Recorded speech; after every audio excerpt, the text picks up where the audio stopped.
ትላንትና ምሽት ምንድነው የተፈጠረው? መሪ 40/60 ኮንዶሚኒየም አካባቢ ባሉ የንግድ ቦታዎች የተፈጠረው የእሳት አደጋን በተመለከተ ኮሚሽኑ ያለው ነገር አለ። ይሄን መረጃ ለእናንተ ለጥንቃቄ እንዲሆናችሁ እንነግራችኋለን። በዛሬ መረጃችን የብሔራዊ ባንክን አሰራር በመተላለፍ ከባንክ ወጥቶ ለአራጣ ስራ ሊውል የነበረ ከ2.2 ሚሊዮን ብር በላይ ተይዟል። ምንድነው የተፈጠረው እንነግራችኋለን። የኢትዮጵያ ፌደራል ፖሊስ ወደ ከፍተኛና መካከለኛ ማዕረግ የተሸጋገሩ የፖሊስ መኮንኖችን በዛሬው ዕለት አስመርቋቸዋል። ኮሚሽነሩም መልእክት አስተላልፈዋል። የምንነግራችሁ ነው። ደብረ ማርቆስ ዩኒቨርሲቲ ውስጥ ገብቶ ከባድ ስርቆት የፈጸመው ግለሰብ ቅጣት ተላልፎበታል። ሌሎችም እንዲማሩበት በሚል ምንድነው የተፈጠረው በዛሬው እንነግራችኋለን። ቅዱስ ጊዮርጊስ ክለብ በዳኞች የተቀማሁትን ግብ ይመለስልኝ በማለት ለሊጉ አቤቱታ አቅርቧል። የቅዱስ ጊዮርጊስን ቅሬታ እንነግራችኋለን። በሊቢያ ስደተኞችን በማሰቃየት 2.1 ቢሊዮን ብር በመሰብሰብ የተጠረጠሩ 28 ግለሰቦች ክስ ተመሰረተባቸው። እንደምንውላችኋል። አሃዱ ኒውስ ኤንድ ፖለቲክስ የእናንተ የመረጃ ቻናላችን ነው። ከዚህ በመቀጠል መረጃዎችን አጠራ አድርጌ ነግራችኋለሁ። ናርዶስ አለማየሁ ነኝ። ሰብስክራይብ ማድረጋችሁ እንዳትረሱ። በቀዳሚነት ወደ ምንመለከተው ዜና እናልፋለን።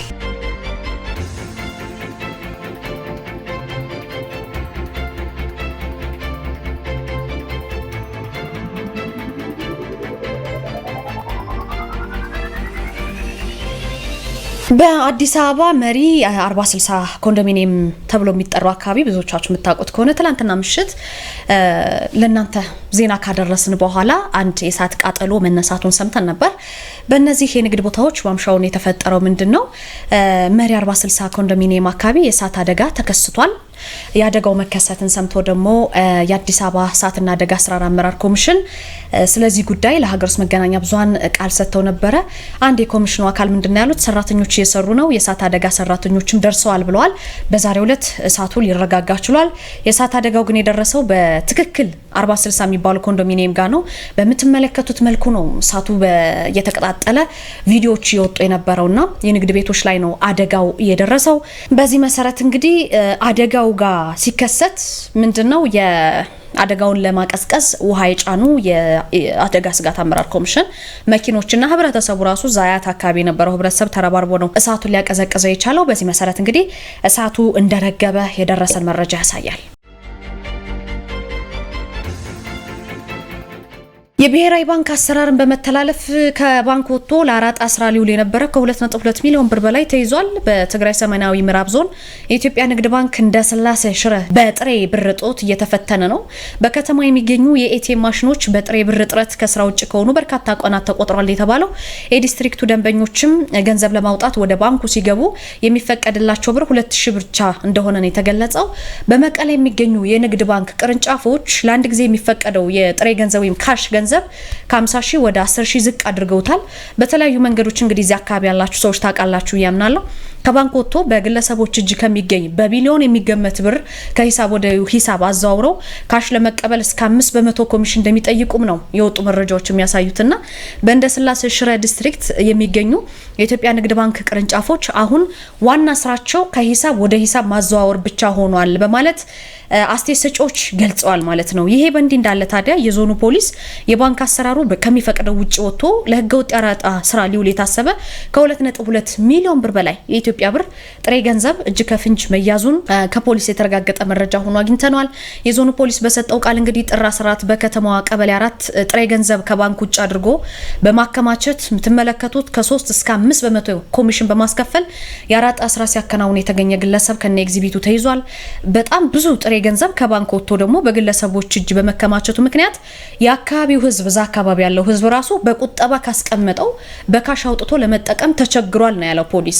ከባንክ አሰራር ውጭ እንግዲህ በመንግስትና ህዝብ ገንዘብ በድብቅ የሚነግዱ ግለሰቦችን በማጋለጥ ሁሉም ርብርብ ያድርግ ሲል ነው ጥሪ የቀረበው። ከ10 ቀናት በፊት እንደውም በስራ ጉዳይ ወደ እንደ ስላሴ ሽረ ከተማ ተጉዞ የነበሩት ፕሬዝዳንት ታደሰ ወረደ በትግራይ መልሶ ጦርነት ይቀሰቀሳል በሚል ኃላፊነት የማይሰማቸው ግለሰቦች ብዙ ገንዘብ ከባንክ ውጭ በመያዝ ህዝቡን በአራጣ ለማሰቃየት የሞከሩ ነው ሲሉ ተናግረው ነበረ። ከባንኮች ውጭ እንግዲህ በርካታ ገንዘብ እንደሚንቀሳቀስ እናውቃለን፣ ጦርነት መልሶ ይጀምራል በሚል ገንዘቡን ከባንክ ውጪ በማስቀመጥ በአራጣ ህዝቡን ለመበዝበዝ የሚደረገው ሙከራ እንዳለ መረጃው አለን። ይህም ህገወጥ አካሄድ ለማስቆም መንግስት ህግ ያስከብራል በማለት ጠንከር ያለ መልእክት አስተላልፈዋል ማለት ነው። ይሄ ብር ግን በቁጥጥር ስር ሊውል ችሏል።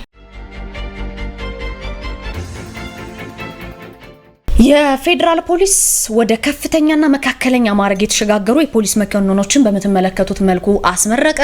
የኢትዮጵያ ፌዴራል ፖሊስ አዛዥ ክቡር ኮሚሽነር ጄኔራል ደመላሽ ገብረ ሚካኤል በምረቃ ስነ ስርዓቱ ላይ ተገኝተዋል። የስራ መመሪያና የሰው ኃይላችንን በቁጥርና በጥራት በማሳደግ በየደረጃው ያለውን አመራሩንም በትምህርትና ስልጠና አቅሙን በማጠናከር የፖሊስ ማዕረግ በከፍተኛ ደረጃ እንዲከበር በዚህ ሪፎርም ከፍተኛ ትኩረት ተሰጥቶ እየተሰራ መሆኑን ተናግረዋል። የዛሬ ተመራቂዎች የዚሁ ማሳያ ናቸው ብለዋል ኮሚሽነሩ በመልእክታቸው።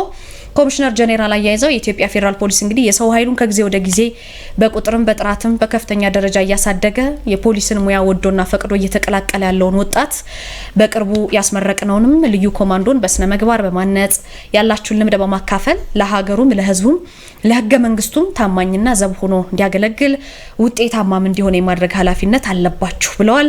እንግዲህ የኢትዮጵያ ፖሊስ ዩኒቨርሲቲ ፕሬዝዳንት ዶክተር ታምራት ሙልጌታ በዚህ ደረጃ ማዕረግ በሰራዊቱ ዘንድ እንዲከበር ማዕረግን የማክበር ባህል እንዲሁም ደግሞ በከፍተኛ ደረጃ እንዲያድግ ላደረጉት ለኮሚሽነሩ ጄኔራል ደመላሽ ገብረ ሚካኤል ምስጋናቸውን አቅርበው ነበርና ተመራቂዎችም በምትመለከቱት መልኩ ነበር ዛሬ የተመረቁት።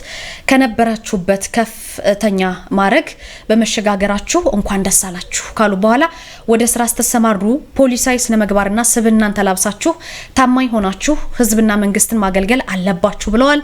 የኢትዮጵያ ፖሊስ ዩኒቨርሲቲ የስልጠና ምክትል ፕሬዝዳንትም ክቡር ረዳት ኮሚሽነር ደረጃ አስፋው በትከሻችሁ ላይ ያደረጋችሁት ማዕረግ የክብር ምልክት ብቻ አይደለም፣ ይልቁንም የከበደ አደራና የትጥቅ ኃላፊነት መገለጫ እንደሆነ አንስተዋል። ይህም የተቋሙን የሪፎርም ጉዞ ውጤትና የሀገራችን ኢትዮጵያን በእናንተ ላይ ያላትን እምነት የሚያረጋግጥ መሆኑን ሲሉ መልእክት አስተላልፈውላቸዋል ማለት ነው። በዚህ መሰረት እነዚህ የምትመለከቷቸው በዛሬው ዕለት ተመርቀዋል።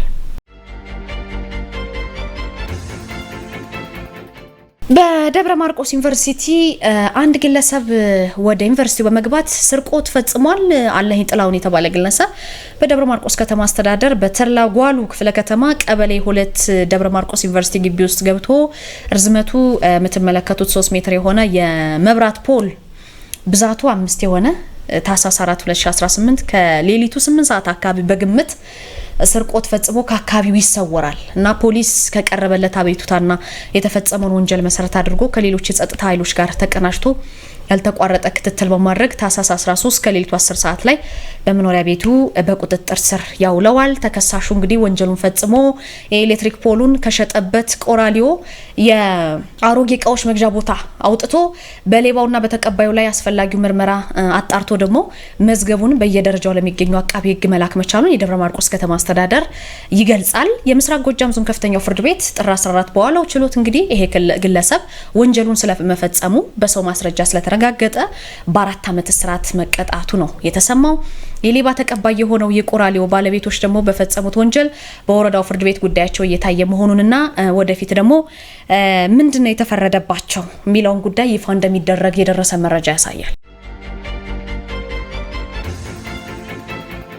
ቅዱስ ጊዮርጊስ በዳኞች የተቀማውት ግብ ይመለስልኝ ብሎ አቤቱታ አቅርቧል። የቅዱስ ጊዮርጊስ ስፖርት ማህበር እንግዲህ በኢትዮጵያ ፕሪሚየር ሊግ በሐዋሳ ከተማ ባደረገው ጨዋታ ላይ የተፈጸመ የዳኝነት ስህተት ውጤቱን አዛብተውብኛል በማለት ለኢትዮጵያ እግር ኳስ ፌዴሬሽን እና ለሊግ ካምፓኒው ይፋዊ የቅሬታ ደብዳቤ አስገብቷል። ማህበሩ ጥር 19 ትናንትና ባሰራጨው ደብዳቤ ምንድነው በቀን 18 ጥር 18 በአዲስ አበባ ስቴዲየም በተካሄደው ጨዋታ ላይ ዳኞች ግልጽ የሆኑ የህግ ስህተቶችን በመስራት ክለቡን ለሽንፈት ዳርገውታል ሲል ነው የወነጀለው። በተለይ በጨዋታው መጠናቀቂያ ሰዓት ላይ የተቆጠረ ግብ በዳኛው መሻሩ ክለቡን ደጋፊውና ስፖርታዊ ጨዋነትን የሚጎዳ ተግባር ነው ሲል በደብዳቤው ያብራራል። ክለቡ እንግዲህ ለቅሬታው መነሻ የሆኑ 3 ነጥቦችን ሲዘረዝር ምንድነው ያለው?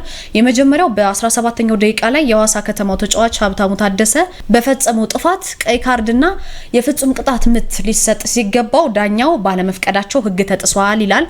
በተጨማሪም በ89ኛው ደቂቃ ላይ አዲስ አዱኛ ላይ የተሰራው ጥፋት በፍጹም ቅጣት ምት ሊሰጠው ሲገባ ዳኛው ከልክለዋል ሲል ቅሬታውን አቅርቧል። ከሁሉም በላይ ግን ክለቡን ያስቆጣው ምንድነው መጨረሻ ደቂቃ ላይ ፍሬምፓንግ ማንዴላ ያስቆጠረው ግብ በመጀመሪያ በዋናው ዳኛ ቢጸድቅም በኋላ ላይ መስመር ዳኛው ባሳዩት ባልተገለጠ ምክንያት ግቡ እንዲሻር መደረጉ ነው። ይህ ድርጊት እንግዲህ የክለቡን ጥረትና የደጋፊውን ስሜት የሚጎዳ ስለሆነ የሊጉ የስነ ስርዓት ኮሚቴ ጉዳዩን መርምሮ ተገቢውን ውሳኔ እንዲሰጥ ቅዱስ ጊዮርጊስ በቅሬታው ወይ በደብዳቤው ገልጿል። ማህበሩ በደብዳቤው መጨረሻ ምንድነው ምንድነው ያለው? የዳኝነት ውሳኔው እንዲሻሻል የተሻረበት ግብ እንዲጸድቅለት የተጠየቀ ነው። ተመሳሳይ ስህተቶች ደግሞ በሌሎች ክለቦች ላይ እንዳይደገሙ የዳኝነት ስርዓቱ እንዲፈተሽ ሲል ቅዱስ ጊዮርጊስ አሳስቧል። ወደ መጨረሻው ዜና መጣሁ። በሊቢያ ስደተኞችን በማሰቃየት 2.1 ቢሊዮን ብር በመሰብሰብ የተጠረጠሩ 28 ግለሰቦች ላይ ክስ ተመስርቶባቸዋል። ለምንድን ነው የተመሰረተባቸው? የፌዴራል አቃቢ ሕግ በሰው ልጅ መነገድ፣ ህገወጥ የገንዘብ ዝውውርና ህገወጥ ሐዋላ ወንጀሎች በተሳተፉ 28 ተከሳሾች ላይ ክስ መመስረቱን ፍትህ ሚኒስቴር ጥር 19 ነው ያስታወቀው። ተከሳሾቹ እንግዲህ ስደተኞችን በሱዳን በኩል ወደ ሊቢያ ካዘዋወሯቸው በኋላ በመጋዘን አጉረው በማሰቃየት የተለያዩ ግፎችን በመፈጸም ድርጊቱን በቪዲዮ ቀርጸው ለቤተሰቦቻቸው በመላክ ገንዘብ ሲቀበሉ ቆይተዋል። በህገወጥ ዝውውሩ ከተሳተፉት 1800 ስደተኞች መካከል የሁለቱ ህይወት ሲያልፍ የ15ቱ ደግሞ የደረሰበት አይታወቅም። ሌሎች ደግሞ ለከባድ ህመም ተዳርገው ነው ያሉት። 8 ዋና ዋና ገንዘብ ሰብሳቢዎች ብቻ በባንክ ሂሳባቸው 2.16 ቢሊዮን ብር ሰብስበዋል። እነዚህ ግለሰቦች ከተለያዩ ሰዎች የሚያስልኩትን ማለት ነው። መንግስት ከተከሳሾቹ ጋር እንግዲህ ግንኙነት ያላቸውን ቤቶች፣ ተሽከርካሪዎች ከ71 ሚሊዮን ብር በላይ በጥሬ ገንዘብ ለካሳ እንዲውል አግዷል። ስለዚህ ምርመራው በፍትህ ሚኒስቴር፣ በፌዴራል ፖሊስ፣ በብሔራዊ መረጃና ደህንነት አገልግሎት እንዲሁም በፋይናንስ ደህንነት ተቋማት ቅንጅት እየተከናወነ መሆኑን የተገለጸው። በዚህ መሰረት ከበርካታ ሰዎች እነዚህ ሰዎች በተለይ በማህበራዊ ሚዲያ ላይ የምትከታተሉ ከሆነ እጃቸውን አስረው ወደ ኋላ ጠፍረው በርካታ ቪዲዮና ፎቶዎችን በመላክ ይሄን ያክል ገንዘብ አምጡ እያሉ ከተለያዩ እናቶች፣ ቤተሰቦች ገንዘብ የሚያስልኩ አካላት ናቸው ማለት ነው። ውድ ቤተሰቦቻችን ከኔ ጋር የነበረ መረጃ ይህን ይመስል ነበር። አብራችሁን ስለቆያችሁ ከልብ እናመሰግናለን። አሁን ደግሞ ከአሀዱ ሬዲዮ ክብሮም ወርቁ እናንተን ይጠብቃችኋል። አጠር ያሉ መረጃዎችን ይሰጣችኋል። ለነበረን ጊዜ ከልብ አመሰግናለሁ። ናርዶስ አለማየሁ ነበርኩኝ። መልካም ምሽት ይሁንላችሁ። ዓለም ስራ ዘውዴ ቴክኒክ አጋሬ ነች። ልሳኑን እየመራው ክብሮም ወርቁ ከእናንተ ጋር ቆያለሁ። አሁን አንኳር ዘገባዎቹን አስቀድማለሁ። የህገወጥ ከስደት ተመላሽ ኢትዮጵያውያን ቁጥር በግማሽ መቀነሱ ተገለጸ። ህገወጥ ስደትን ለመከላከል በተሰሩ ስራዎች የተነሳ በህገወጥ መንገድ ወደ የተለያዩ ሀገራት ከተሰደዱ በኋላ በአስቸጋሪ ሁኔታዎች ውስጥ ተገኝተው ወደ ኢትዮጵያ እንዲመለሱ የሚደረጉ ዜጎች ቁጥር ከባለፈው ዓመት ጋር ሲነጻጸር በግማሽ መቀነሱን የሴቶችና ማህበራዊ ጉዳይ ሚኒስቴር ለአሃዱ አስታውቋል። ሚኒስቴር መስሪያ ቤቱ በህጋዊ መንገድ ከኢትዮጵያ ወደ ተለያዩ የውጭ ሀገራት የሚደረግን የስራ ስምሪት ለማሳደግ ከተሰሩ ስራዎች መካከል የመዳረሻ ሀገራትን ቁጥር ማስፋት አንዱ እንደሆነ አስታውቋል። ከስራና ክህሎት ሚኒስቴርና ከሌሎች አጋር ተቋማት ጋር በመሆንም በቴክኖሎጂ የታገዘ አሰራርን በመከተል ዜጎች በአጭር ጊዜ ውስጥ ሰልጥነው ወደ ስራ እንዲሰማሩ እየተደረገ መሆኑን ገልጿል። ከዚህ በተጨማሪም የህገወጥ ስደትን አስከፊነትና እያደረሰ ያለውን ጉዳት የማስገንዘብና በህጋዊ መንገድ መጓዝ ስለሚችሉባቸው አሰራሮች ለዜጎች ግንዛቤ ለመፍጠር በስፋት ሲሰራ መቆየቱን የገለጹት በሚኒስቴር መስሪያ ቤቱ የህገወጥ የሰዎች ዝውውር መከላከልና የተመላሽ ዜጎች ድጋፍና ክትትል መሪ ስራ አስፈጻሚ አቶ ደረጀ ተግይበሉ ናቸው። ዜጎችን ወደ ህጋዊ መስመር ለማስገባት የተሰሩ እነዚህ በርካታ ስራዎች በአሁኑ ሰዓት በከፍተኛ ደረጃ ውጤት ማምጣታቸውን ተናግረዋል። አሁን ላይ ስለ ፍልሰት የማያውቅ ሰው የለም፣ መደበኛ ያልሆነ ፍልሰት ምን ማለት እንደሆነም በደንብ ተገንዝበዋል ሲሉም ገልጸዋል። ይህም ህጋዊ ባልሆነ መንገድ በመሄድና በአስቸጋሪ ሁኔታዎች ውስጥ ተገኝተው ወደ ሀገራቸው የሚመለሱ ስደተኞች ቁጥር ከዓመት ዓመት እየቀነሰ እንዲመጣ ማስቻሉን ጠቁመዋል። በዘንድሮ በጀት ዓመት ከስደት የተመለሱ ዜጎች ቁጥር ከባለፈው ዓመት ማለትም በ2017 ዓመተ ምህረት ተመሳሳይ ወቅት ጋር ሲነጻጸር በግማሽ እንደቀነሰ አስታውቀዋል። ይህ ደግሞ በህገወጥ መንገድ የሚሄዱ ሰዎች ቁጥር እየቀነሰና ህብረተሰቡም የጉዳቱን መጠን እየተገነዘበ ስለመምጣቱ የሚያሳይ እንደሆነ መሪ ስራ አስፈጻሚው ገልጸዋል። በሕክምና ስህተት ለሚደርሱ ጉዳቶች ፈጣን ፍትህና ተጠያቂነት እንዲሰፍን የጤና ህግ ማዕቀፍ ያስፈልጋል ተባለ። የሕክምና ባለሙያዎች በታካሚዎች ላይ በቸልተኝነት ምክንያት በሕክምና ስህተት ጉዳት ካደረሱ የሙያ ፈቃዳቸው ከመሰረዝ ጀምሮ የእስር ቅጣት እንደሚጠብቃቸው አሃዱ ያነጋገራቸው የህግ ባለሙያዎች ተናግረዋል። የህግ ባለሙያው አቶ ጥጋቡ ደሳለኝ እንደተናገሩት በቸልተኝነት ምክንያት በታካሚ ላይ ጉዳት ከደረሰ የሕክምና ስህተት የፈጠረ የሕክምና ባለሙያ ከ5 ዓመታት ላላነሰ እስር እንደሚዳረግና የሙያ ፈቃዱ እንደሚታገድም አብራርተዋል። ከግለሰብ ባሻገር ተቋማትም እንደሚታሸጉ ነው ያነሱት። ሌላኛው የህግ ባለሙያ አቶ ተግባሩ ኦጎ ደግሞ ከሕክምና ጋር በተገናኘ በየሀገራቱ የተለያዩ ህጎች መኖራቸውን በመግለጽ በኢትዮጵያም በየወቅቱ የሚወጡና የሚደነገጉ ህጎች መኖራቸውን አንስተዋል። የሕክምና ባለሙያዎች ስህተት በሚሰሩበት ወቅት ህግና አሰራሩን ተከትሎ ተጠያቂ እንደሚሆኑ በመግለጽ የሕክምና ስህተት የፈጸመው ሐኪም እንዴት ተጠያቂ እንደሚሆንም አብራርተዋል። ኢትዮጵያ ውስጥ ሙያን መሰረት ያደረገ የህግ ቅጣት የለም ያሉት ባለሙያዎቹ ፈጣን ፍትህ እንዲኖርና የተጠያቂነትም እንዲሰፍን የጤና ህግ ማዕቀፍ እጅጉን ያስፈልጋል ብለዋል። የባለስልጣኑን ምዘና ከማያልፉ የቦሎ አገልግሎት ሰጪ የተሽከርካሪ ማሰልጠኛ ተቋማት ላይ ውክልና እንደሚነጠቅ ተገለጸ። በአሽከርካሪና ተሽከርካሪ ባለስልጣን የሚከናወነውን ምዘና በማያልፉ የቦሎ አገልግሎት በሚሰጡ የአሽከርካሪ ማሰልጠኛ ተቋማት ላይ ውክልና እስከመንጠቅ የሚደርስ እርምጃ እንደሚወሰድ ተገልጿል። ለተሽከርካሪ ማሰልጠኛ ተቋማት በባለስልጣን መስሪያ ቤቱ ድጋፍና ክትትል እንደሚከናወን የተናገሩት የባለስልጣኑ የተሽከርካሪ ዘርፍ ምክትል ዋና ስራ አስኪያጅ ወይዘሮ ትዕግስት አሰፋ የቦሎ አገልግሎት በሚሰጡ የአሽከርካሪ ማሰልጠኛ ተቋማት ላይ በባለስልጣኑ በሚከናወነው ምዘና ክፍተት ከተገኘባቸው ውክልና እስከ መንጠቅ የሚደርስ እርምጃ እንደሚወሰድ ገልጸዋል። በአሽከርካሪና ተሽከርካሪ ባለስልጣን በተሽከርካሪ ማሰልጠኛ ተቋማት ላይ በተከናወነ የምዘና ግምገማ ክፍተት በሚገኝባቸው ላይ የጽሑፍ ማስጠንቀቂያ ይሰጣል ሲሉም ተደምጠዋል። በባለፈው ዓመት በተሽከርካሪ ማሰልጠኛ ተቋማት ላይ በተከናወነ ምዘና የባለስልጣን መስሪያ ቤቱን ምዘና ባላሟሉና ክፍተት በተገኘባቸው የተሽከርካሪ ማሰልጠኛ ተቋማት ላይ ከጽሑፍ ማስጠንቀቂያ እስከ ውክልና የመንጠቅ እርምጃ እንደተወሰደም ተናግረዋል። አማዱ ኦሪ ባህ የጊኒ አዲሱ ጠቅላይ ሚኒስትር ሆነው ተሹመዋል። አዲሱ የጊኒ ፕሬዝዳንት ማማዲ ድንቡያ ቃለ መሐላ ከፈጸሙ ከሁለት ሳምንት ባነሰ ጊዜ ውስጥ ጠቅላይ ሚኒስትራቸውን ሾመዋል።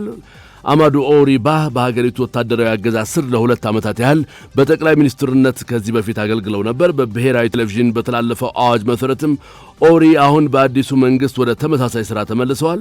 ዱምቡያ ለመጀመሪያ ጊዜ በነጻነት የተመረጡትን የጊኒ ፕሬዝዳንት አልፋ ኮንዴን ከስልጣን ካሸነፉ ወይም ካነሱ ከ4 ዓመታት በኋላ በታህሳስ ወራት ለ7 ዓመታት የስልጣን ዘመን ተመርጠዋል። በዚሁ አዋጅ ዱምቡያ መንግስት 27 ሚኒስቴር መስሪያ ቤቶችን እንደሚያካትት የዘገበው አፍሪካ ኒውስ ነው።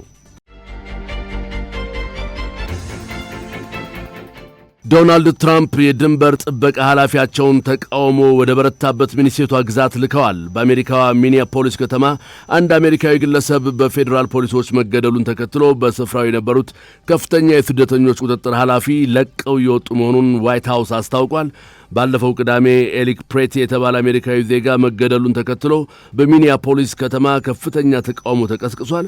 ፕሬዚደንት ዶናልድ ትራምፕ ይህን መወሰናቸው ደግሞ ምናልባትም ስደተኞችን አፈላልጎ በመያዝ ከሀገር የማባረር ተግባራቸውን ለጊዜው ገታ ለማድረግ ማሰባቸውን ያሳያል እየተባለ ነው። ነገር ግን አሁንም የትራምፕ አስተዳደር ሕጋዊ ወረቀት የሌላቸው ስደተኞችን ከሀገር የማስወጣት ተግባሩን መቀጠሉን ጥናቶች ያሳያሉ። የድንበር ዘብ ኃላፊው ከግድያው በኋላ ደግሞ ፕሬቲ የፌዴራል ፖሊሶችን ለመጨፍጨፍ አስበው ነበር ማለታቸው ቁጣውን እጅጉን አባብሶታል።